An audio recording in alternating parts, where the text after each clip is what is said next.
નમસ્કાર દર્શક મિત્રો, ઉના ન્યૂઝ 24 સાથે હું છું આપની સાથે પાયલ બાંભણિયા। તો જોઈએ આજના મહત્વના સમાચાર ઉનાથી। ઉનામાં ટ્રસ્ટ સંચાલિત મહેતા હોસ્પિટલ દ્વારા ખોટા મેડિક્લેમ પાસ કરાવવાનું કૌભાંડ બહાર આવ્યું। દર્દીની જાણ મેડિક્લેમની મોટી રકમ મેળવી લીધી તેની જાણ દર્દીને થતાં ભાંડો ફૂટ્યો। ભાંડો ફૂટતા મહેતા હોસ્પિટલના ટ્રસ્ટી દીપકભાઈ દર્દીના ઘરે પહોંચી દર્દીને મનાવવાનો પ્રયાસ કરાયો હતો। દર્દી હોસ્પિટલમાં દાખલ હોય તે બાબતે કાગળો પર સાઇન કરવા કર્યું રટણ। ઉના શહેરમાં આવેલ એવરેસ્ટ હોસ્પિટલમાં લાંબા સમયથી ડાયાલિસિસની સારવાર લઈ રહેલા ઉના શહેરની સુદર્શન સોસાયટીમાં રહેતા જગદીશ મનવાણી નામના દર્દીના નામે 39,000 રૂપિયાનો મેડિક્લેમ કરી હોસ્પિટલે રકમ મેળવી લીધી। હોસ્પિટલે પહેલા 39,000 પાસ કરાવી બીજા 19,000નું બિલ મૂકતા વીમા કંપનીને શંકા ગઈ અને ભાંડો ફૂટ્યો। વીમા કંપની પાસે ક્રેડિટ ખરાબ ન થાય એ માટે હોસ્પિટલે દર્દી પાસે હવાતિયા મારવાનું શરૂ કર્યું અને દર્દીના અંગે લખાણ કરી આપવા માટે કહેવામાં આવ્યું। દર્દી જગદીશભાઈ છેલ્લા 6 વર્ષથી વધુ સમયથી હૃદય, કિડની, ફેફસા, ડાયાબિટીસ, સાનણગાંઠ તેમજ પગમાં ગેંગ્રીન જેવી અનેક બીમારીઓ સામે લડી રહ્યા છે। ઘણા સમયથી અનાજનો દાણો લીધા વગર દિવસમાં 800 મિલી લિક્વિડ લઈને જીવી રહ્યા છે। દર્દી જગદીશભાઈ પાસે સ્ટાર હેલ્થ વીમા કંપનીની 1.5 લાખની વીમા પોલિસી છે અને હાલ તેઓ 1,50,000 લાખની મેડિકલ પોલિસી પણ ધરાવે છે। દર્દી જગદીશભાઈને 7 ઓક્ટોબર 2024ના રોજ ઉનામાં આવેલ મહેતા હોસ્પિટલમાં ડોક્ટર પંકિલ પટેલ MS પાસે પોતાના ડાબા પગની આંગળીમાં બતાવવા ગયેલ, જ્યાં ડોક્ટરે તેમને ગેંગ્રીન થયા હોવાનું કહ્યું। રિપોર્ટ બાદ કોમ્પ્લિકેશન્સમાં વધારે હોવાથી ડાબા પગની આંગળી ઓપરેશન કરી કાઢવા જણાવ્યું।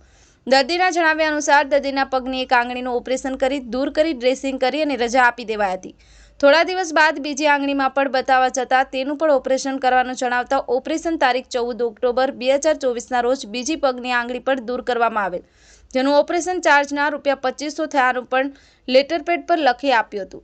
એ ચૂકવવા જતાં હોસ્પિટલ મેનેજમેન્ટને ખ્યાલ આવ્યો કે જગદીશભાઈ પાસે સ્ટાર હેલ્થની મેડિક્લેમ વીમા પોલિસી છે, આથી તેઓએ જગદીશભાઈ પાસેથી એ વખતે રૂપિયા ન લીધા અને તેમની કાગળો પર સહીઓ કરાવી લઈ એ જ દિવસે હોસ્પિટલથી રજા આપી। મહેતા હોસ્પિટલના ડોક્ટર અને સંચાલક દ્વારા જગદીશભાઈને તારીખ 7 થી 10 ઓક્ટોબર 2024નું પહેલું ઓપરેશન અને તારીખ 14 થી 17 ઓક્ટોબર 2024ના બીજા ઓપરેશન માટે 2 વખત 4 દિવસ ઇન્ડોર પેશન્ટ તરીકે દાખલ રાખવામાં આવ્યા હોવાનું સ્ટાર હેલ્થ વીમા કંપનીમાં ખોટા બિલો મૂકી ક્લેમ મૂકવામાં આવ્યા અને 39,000 જેવી રકમ ખાનગી વીમા કંપની પાસેથી પાસ પણ કરાવી લીધી હતી। બીજા ઓપરેશનનું બિલ 19,000 સ્ટાર હેલ્થ વીમા કંપનીમાં મૂકતા વીમા કંપનીની શંકા પડતા તેણે જગદીશભાઈ મનવાણીને મોબાઈલ પર મેસેજ કરેલ અને આ મેસેજ જોતા દર્દી જગદીશને આ મેડિક્લેમ અટકાવી દીધું અને આ અંગે સાથે તેમણે મહેતા હોસ્પિટલમાં ફરિયાદ પણ કરી હતી। દર્દી જગદીશભાઈએ આ અંગે ફરિયાદ કરતા હોસ્પિટલના ટ્રસ્ટી દ્વારા આ વાતને દબાવવા અને ભીનું સંકેલી લેવા માટે પૂરતા પ્રયત્નો કર્યા। તેમનું દર્દીનું ડાયાલિસિસ આ મહેતા હોસ્પિટલમાં થાય એ બંધ કરાવી દેશે તેવું આડકતરી રીતે જણાવ્યું, જેથી દર્દી જગદીશભાઈએ આ અંગે પોલીસમાં જાણ કરેલ અને પોલીસે લેખિત ફરિયાદ આપવાનું કહેતા દર્દી જગદીશભાઈએ રજિસ્ટર ADથી લેખિત ફરિયાદ ઉના પોલીસને મોકલી છે। હાલ આટલી બીમારીઓ સામે લડી રહેલા દર્દી જગદીશભાઈ માટે આ એક નવું દર્દ ઊભું થયું છે। હોસ્પિટલની મુલાકાત લીધી, સમગ્ર પ્રકરણ વિશે જાણકારી મેળવી ત્યારે હોસ્પિટલના એડમિનિસ્ટ્રેટરે જણાવેલ કે દર્દી જગદીશભાઈને આ અંગે જાણકારી આપેલ અને તેમની સહીઓ પણ લીધી છે। જ્યારે આ અંગે 4 દિવસના રોકાણ અંગે પૂછતા એવું જણાવેલ કે એ દર્દીને અહીં રોકાણ કરવાનું જણાવેલ છતાં દર્દી જતા રહેલ। જ્યારે દર્દીએ જણાવેલ કે અમને ઓપરેશન બાદ રજા આપેલ। કોઈપણ હોસ્પિટલમાં જો દર્દી 24 કલાકથી વધુ સમય માટે સારવાર અર્થે રોકાતો હોય તો જ વીમા કંપની વીમા ક્લેમ મંજૂર કરતી હોય છે। આજે આ વ્યક્તિએ 4 દિવસ રોકાણ ના કર્યું છતાંય બિલ મૂકી દર્દીની વીમા પોલિસીમાંથી 39,000 જેટલી રકમ મેળવી લીધા છે। કહેવાય છે કે આ હોસ્પિટલ અગાઉ પણ સરકારી વીમા યોજનામાં વિવાદોમાં આવેલી છે। વીમા એજન્ટ નિલેશભાઈનો ખોખરનો સંપર્ક કરાતા તેઓ કેમેરા સામે આવવાનું ટાળ્યું હતું। Bureau report Una news 24 Ramesh સત્યની સાથે। હું જગદીશ લક્ષ્મણદાસ મનવાણી, રહેણાંક વિદ્યાનગર ઉના। 7 તારીખે મને તાવ આવતા મહેતા હોસ્પિટલમાં હું સારવાર લેવા ગયો તો મારા ડાબા પગની આંગળી એક પાકી ગઈ હતી। ત્યાંના તબીબને બતાવતા એમને કીધું કે લેબોરેટરી કરાવો। લેબોરેટરી કરાવતા રિપોર્ટ નબળો આવ્યો હોય કે આંગળી કાઢવી પડશે। મેં કીધું કાઢી નાખો। આંગળી મારી કાઢી નાખી। બીજી આંગળીનું ઇન્ફેક્શન થઈ ગયું હતું। સાહેબ આ આંગળી તો મને કહી આપણે 3-4 દિવસ પછી કાઢશું। બીજી આંગળી 4 દિવસ પછી કાઢી, પણ હું મહેતામાં એકય દિવસ નાઇટ રોકાણો નથી અને 2 વખત 4 દિવસ મારું બિલ મને સાહેબે 2500 રૂપિયા ભરવાનું કીધું હતું। મેં ભરવા ગયો તો મને કે તમારું વીમો હાલે છે તો તમે પૈસા રહેવા દો। એ દરમિયાન 1,020 રૂપિયાની દવા અને 700 રૂપિયા લેબોરેટરીના મેં આપી દીધેલા હતા।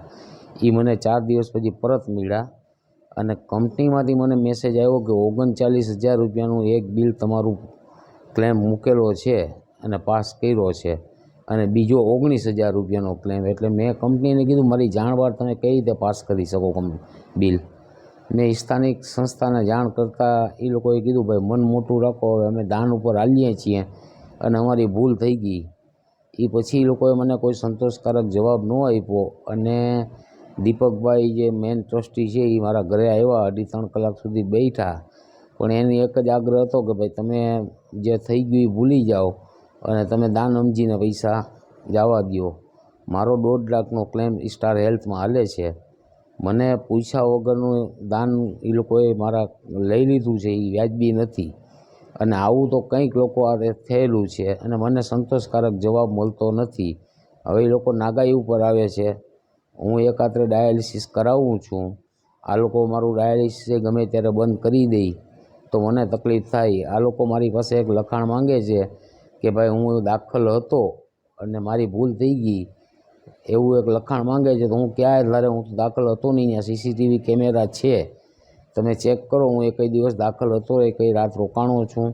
આ લોકોએ 7 થી 10 અને 14 થી 17 એમ મને 4 દિવસ 2 વખત દાખલ બતાવી અને એક 39,000નો અને 19,000નો ક્લેમ મૂકી દીધો. એમાં 39,000 એ લોકોને મળી ગયા અને 19,000 બાકી છે. હવે આ લોકોની 19,000 એ કંપનીમાંથી જોઈએ છે. એટલે મારી ઉપર પ્રેશર કરે છે કે તમે અમને લખી આપો કે હું દાખલ હતો ને મારી મિસ્ટેક થઈ ગઈ છે. તો મારી માગણી જે ન્યાય છે તમે કરો. તમે મને પૂછ્યા વગર મારો ક્લેમ કઈ રીતે પાસ કરી શકો? તમારાથી મારો એમ ક્લેમ પાસ થતો નથી, મને પૂછવું જોઈએ. અને મારા 2,500 રૂપિયાનો ચાર્જ છે એની જગ્યાએ 39,000 રૂપિયા અને બીજો 19,000 રૂપિયા, એટલે 60,000 જેવી રકમ મારા ખાતામાંથી ઉપડી જાય. એ તો વ્યાજબી નથી ને. મારું નામ છે સુનિલ ચુડાસમા. હું અહીંયા મહેતા હોસ્પિટલમાં એઝ અ એડમિનિસ્ટ્રેટર તરીકે કામગીરી બજાવું છું. સાહેબ, તમારી હોસ્પિટલમાં એક દર્દી જે છે તે અહીંયા દાખલ નથી થયા અને તેમના જે મેડિક્લેમ છે તેનું વીમામાંથી પૈસા ઉપડી ગયા છે. શું છે સમગ્ર ઘટના? દર્દી આપણે ઓપરેશન કરવા માટે જે દાખલ થયેલું હતું એની આંગળી કાપવા માટે થઈને એ ઓપરેશન આપણે કરેલું છે. એ પ્લસ એને ઇન્ફેક્શન હતું એટલે 3 દિવસ માટે ઇન્ફેક્શન કંટ્રોલ કરવા માટે થઈ અને ડૉક્ટર તપન ડોડિયા સાહેબમાં પેશન્ટ દાખલ હતું અને ચોથા દિવસે આપણે ડૉક્ટર પંકિલ પટેલ સાહેબે એનું ઓપરેશન કરેલું છે. દર્દીનો એવો આક્ષેપ છે કે તેને જાણ વિના જ તેમના મેડિક્લેમમાંથી 35,000 જે ઉપડી ગયા છે અને 19,000 હવે ઉપડવાના છે અને હોસ્પિટલ દ્વારા તેમને કાગળો પર સહી કરી દેવાની દબાણ કરવામાં આવી રહ્યું છે. શું છે સમગ્ર ઘટના? દર્દીને કોઈ જાતનું દબાણ કરવામાં આવ્યું નથી. કેશલેસની પ્રોસીજર હંમેશા એવી હોય છે કે જે ઓપરેશન આપણે કરવાનું હોય છે એ આપણે દર્દીને સમજાવી અને એનો ચાર્જ કેટલો થશે એ બધું સમજાવી અને આપણે દર્દીને આપણે એમાં કન્સેન્ટ ફોર્મમાં સાઇન લઈ અને પછી આપણે ઓપરેશન કરીએ છીએ. અને ઇન કેસ કેશલેસ પેશન્ટમાં એવું હોય છે જ્યારે દર્દી પોતાના ડોક્યુમેન્ટ પ્રોવાઈડ કરે ત્યારે જ અમે લોકો એનું અપ્રુવલ લઈ શકીએ છીએ. ડોક્યુમેન્ટ વગર અમે કોઈ દર્દીનું કેશલેસનું અપ્રુવલ લઈ શકતા નથી. દર્દીઓ દાવો કરે છે કે તેઓ અહીંયા દાખલ જ નહોતા અને હોસ્પિટલ દ્વારા એવું આવે છે કે દાખલ હતા. શું કહે? દર્દી સારવાર માટે દાખલ હતા અહીંયા હોસ્પિટલમાં. હોસ્પિટલની ખાલી એવી રીતના થયેલું છે કે દર્દીને વિનંતી માટે થઈ અને અમે દર્દીને ઘરે જવા દીધું. ઘરે જવા દીધો હોય તો પછી શું કામ ચાર્જ લગાવ્યો? તો ચાર્જ શું કામ લગાવ્યો? કેશલેસમાં પ્રોસીજર એવી હોય છે કે દર્દી આપણે એડમિટ રાખવું પડે. વિધાઉટ એડમિશન કેશલેસની પ્રોસીજર પાસ ના થાય અને દર્દીને એવી રિક્વેસ્ટ હતી કે અમારે જે ઓપરેશન જે કરવાનું છે અને સારવાર કરાવવાની છે એ અમારે કેશલેસમાં જ કરાવવાનું છે. દર્દી એમ કહે છે કે હું એડમિટ થયો જ નથી, તો પછી તમે કેશલેસમાં એડમિટ કેમ બતાવ્યો? દર્દી જો જે સારવાર માટે દાખલ થયેલું છે એ આપણે સારવાર થયેલી જ છે. એના જે 2 આંગળીઓ કાપવાની હતી બંને આંગળીઓ આપણે કાપેલી જ છે દર્દીઓની. વીમા કંપનીમાંથી એનું જે પેકેજ જે 39,000 રૂપિયા જે દર્દી કહે છે બરાબર, 39 આપણે બિલ મૂકેલું છે એમાંથી વીમા કંપની આપણે 31,000 પાસ કર્યા છે. ઓફિશિયલી બિલ જે થતું હતું આપણું એ આપણે ટ્રસ્ટ હોસ્પિટલ છે, આપણે નજીવા દરે કામ કરીએ છીએ અથવા ફ્રીમાં કરીએ છીએ. હોસ્પિટલ બિલ જે છે એ આપણે ડિલક્સ રૂમનો ચાર્જ જે આપણે રેગ્યુલર ચાર્જ લઈએ છીએ એ પ્રમાણે 1200 રૂપિયા થાય અને જે ઓપરેશનનો ચાર્જ જે આપણે થાય છે એ પ્રમાણે આપણે 2500 રૂપિયા થાય. અને દવા સાથે આપણે જોઈએ તો એ ઓપરેશન અંદાજિત ખર્ચો 5,000 રૂપિયા જેવું થાય છે. દર્દીનું પણ એવું કહેવાનું છે કે પોતાને અલગ અલગ ઘણી બીમારીઓ હોય અને તેઓનો આક્ષેપ છે જેને લઈ અને હોસ્પિટલ દ્વારા દબામણી કરવામાં આવે છે કે તેને એક કરતા ડાયાલિસિસ કરવાનું હોય કે ન કરી દેવાની પણ ધમકી આપવામાં આવે છે. ના, એવી ધમકી અમારી સાઈડથી કોઈ આપેલી નથી. સાહેબ બીજું દર્દી એવું પણ કહે છે કે અડધી કલાકમાં ઓપરેશન પૂરું થયું, તમે એને 2500નું બિલ આપ્યું, 2500 રૂપિયા એમને પે પણ કર્યા, 2 દિવસ બાદ તમે 2500 પરત એને આપ્યા, તો સાહેબ તમે વીમા કંપની પાસે 39,000 રૂપિયા તમે પાસ કરાવ્યા છે, સાચી વાત છે? 2500 રૂપિયા દર્દીએ પે કરેલા નથી. જે તમે જે વાત કરો છો એ બીજા કેસની વાત છે. જે બીજી વાર જ્યારે આપણે બીજી આંગળી કાપવા માટે દર્દી માટે દાખલ કરેલું છે એ ટાઈમે એને કેશલેસમાં કરાવવાનું હતું. એ ટાઈમે કેશલેસમાં થયેલું નહોતું એટલે એને 2500 આપણે બિલ, કારણ કે અપ્રુવલ લેવામાં ઓછામાં ઓછા 12 કલાક જેવું લાગે છે ઇન્સ્યોરન્સ અપ્રુવલ આવતા.